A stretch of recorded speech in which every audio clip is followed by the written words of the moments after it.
My name is Meredith Niles. I'm an associate professor at the University of Vermont in the Nutrition and Food Science Department and the Food Systems program. And I study how we can achieve sustainable food security by working both with farmers and with consumers across the food supply chain.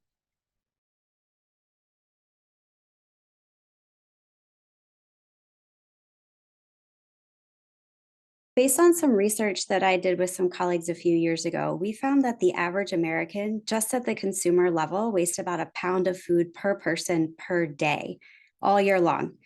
So it's a huge amount of food waste that we have. And a lot of that is primarily from fruits and vegetables, meat and dairy in particular.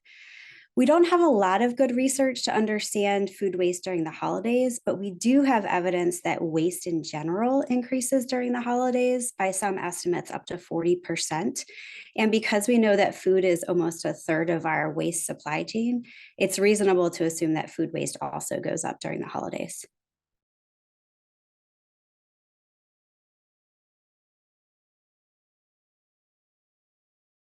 We see the environmental impacts of wasted food from the farm field all the way to our forks and even after we finish with the food and waste it.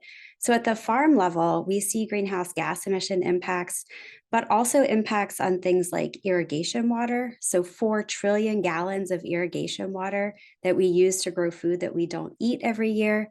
Also, 5 billion pounds of fertilizers and pesticides used to grow food that we don't actually eat.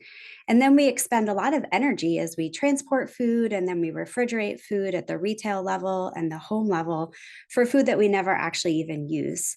And then after we throw food away, it often goes to a landfill. And when food decomposes in a landfill, it produces methane, which is a greenhouse gas emission 30 times as powerful as CO2.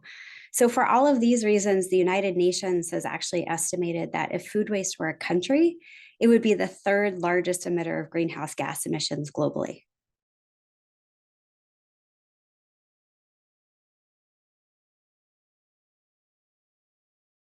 At the household level, I think there's two strategies that people can use. First, they can try to purchase food that would have otherwise been wasted. So, a lot of grocery stores will discount things that might be closer to their expiration date that you could purchase. It would be cheaper for your household. You'd help trying to keep food out of the waste stream.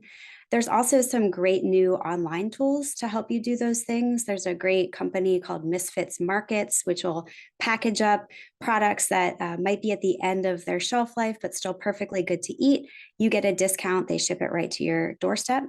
But then also, when we get into our own households, we can try to reduce food waste by doing a lot of the things that probably many of us know but have a hard time implementing, like planning for our meals and trying to eat our leftovers and trying not to actually have things waste in the fridge. But that can be kind of complicated. So, one of the apps that I really like that helps with this is called Kitch, Kitche. And you can take a picture of your grocery store receipt, and then the app will give you recipes for how to use up all of the products that you've purchased, and then also remind you of what you have in your fridge.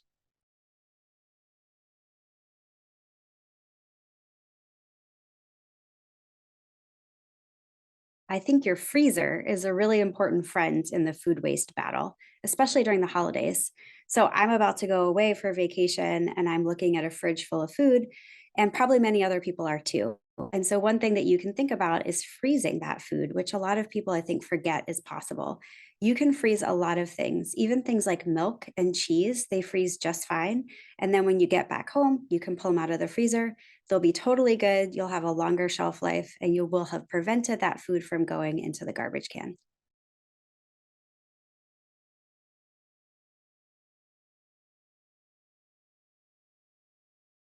Food insecurity is when people lack consistent, reliable access to enough food that's high quality, nutritious, and safe.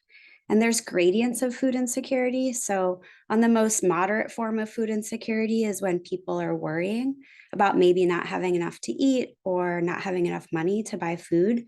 And then there's more severe forms of food insecurity.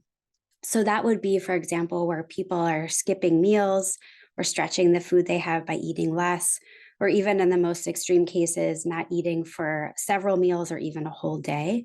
So, when we get to that more extreme level of food insecurity, that's when people experience hunger. So, hunger is a component of food insecurity, but not all people who are food insecure necessarily are hungry.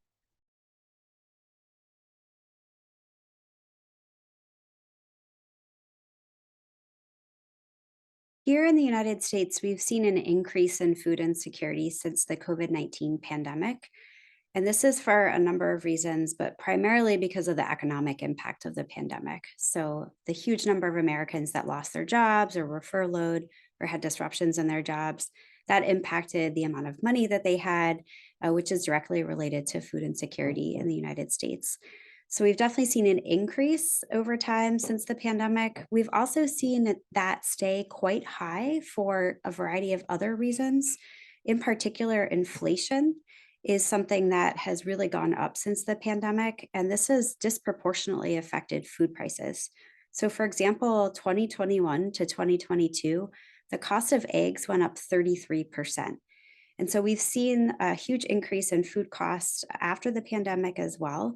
And wages haven't necessarily kept pace with that inflation cost. So here in the US, the primary reason we see food insecurity is for economic reasons, but we're also seeing changes globally that are much broader.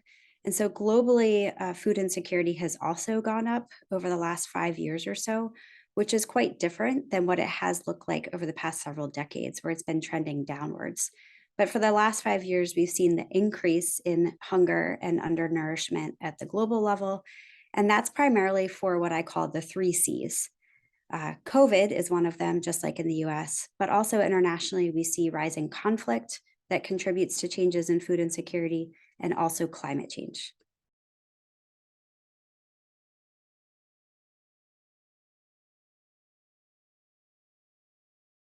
Retailers are doing two things to reduce food waste and also contribute to reducing food insecurity. First of all, at their grocery store level, they are implementing a lot of strategies to try to actually get food off their shelves. So, if a food product has been around for a while, they might discount it, for example.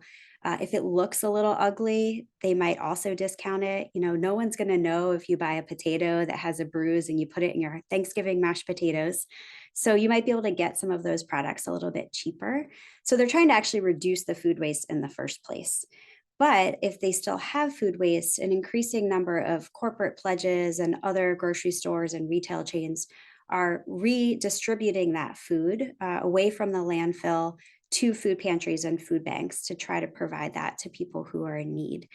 So they're both trying to reduce it at their own level by employing market based strategies, usually to get it off their shelves. But if that's not possible, then we're also seeing a rise in donations of food products as well.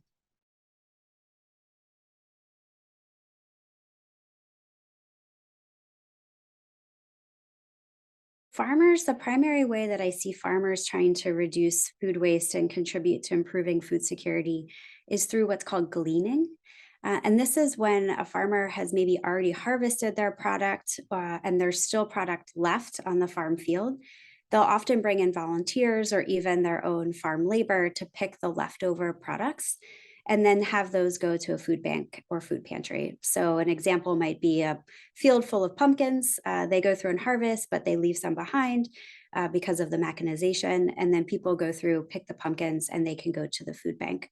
And farmers are actually in some states incentivized to do that. Some states have tax incentives that allow for farmers to get a tax break for the market value of that product or some portion of the transportation costs as well.